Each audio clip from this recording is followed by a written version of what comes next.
So hi guys, యూఎంబీసీ నుంచి మన decision అయితే వచ్చింది. అసలు నా డెసిషన్ ఏమైంది? నేను అప్లై చేసిన కోర్స్ ఏంటి? ఇప్పుడు అప్లై చేశాను. నా డెసిషన్ ఎప్పుడు వచ్చింది?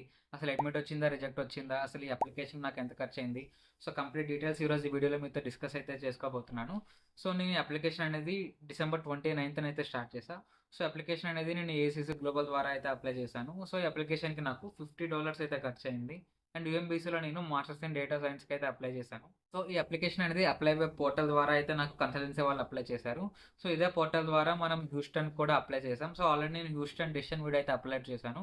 ఇన్ కేస్ మీరు ఆ వీడియో మిస్ అయితే ఆ వీడియోకి లింక్ మీకు కింద డిస్క్రిప్షన్లో అండ్ పైన ఐకార్డ్స్లో అయితే ఉంటుంది. ఒకసారి అయితే వెళ్ళి చెక్ చేయండి. సో నా అప్లికేషన్ స్టార్ట్ చేసిన కొన్ని డేస్కి, సో Jan 12th నా అప్లికేషన్ యూఎంబీసీకి రిసీవ్ అయినట్టు నాకు యూఎంబీసీ నుంచి ఒక మెయిల్ అయితే వచ్చింది. సో ఈ మెయిల్ వచ్చిన 1 month తర్వాత నాకు February 2nd నా అప్లికేషన్ సక్సెస్ఫుల్లీ రిసీవ్ అయినట్టు నాకు ఇంకొక మెయిల్ అయితే వచ్చేసింది. సో ఈ మెయిల్ వచ్చిన ఇంకొక 1 month తర్వాత March 10th నా డెసిషన్ అయితే యూఎంబీసీ నుంచి వచ్చింది. So finally we got an admit in to UMBC and we got our seat in data science. అయితే ఇది వచ్చిన కొన్ని డేస్కి, మీన్స్ ఒక 2 days తర్వాత, సో మనం నెక్స్ట్ చేయాల్సిన స్టెప్స్ అన్నింటిని డిస్క్రైబ్ చేస్తూ యూఎంబీసీ నుంచి ఇంకొక మెయిల్ అయితే వచ్చింది. సో ఈ మెయిల్ వచ్చిన 1 month తర్వాత, లైక్ ఒక 5 days బ్యాక్, April 23rd యూఎంబీసీ వాళ్ళు మనకి $1000 స్కాలర్షిప్ అవార్డ్ చేస్తున్నట్టు ఇంకొక మెయిల్ అయితే ఇచ్చారు. అండ్ అంతేకాకుండా నేను ఎందుకు మాస్టర్స్ ఇన్ డేటా సైన్స్కి అప్లై చేశాను, అసలు ఏ యూనివర్సిటీస్కి అప్లై చేశాను, సో వీటన్నిటిని గురించి కూడా ఎక్స్ప్లెయిన్ చేస్తూ ఒక కంప్లీట్ వీడియో అయితే చేశాను.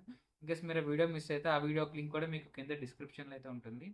సో ఓవరాల్గా మన యూఎంబీసీ అప్లికేషన్ గురించి అయితే ఇది అంతే. మరి బాయ్.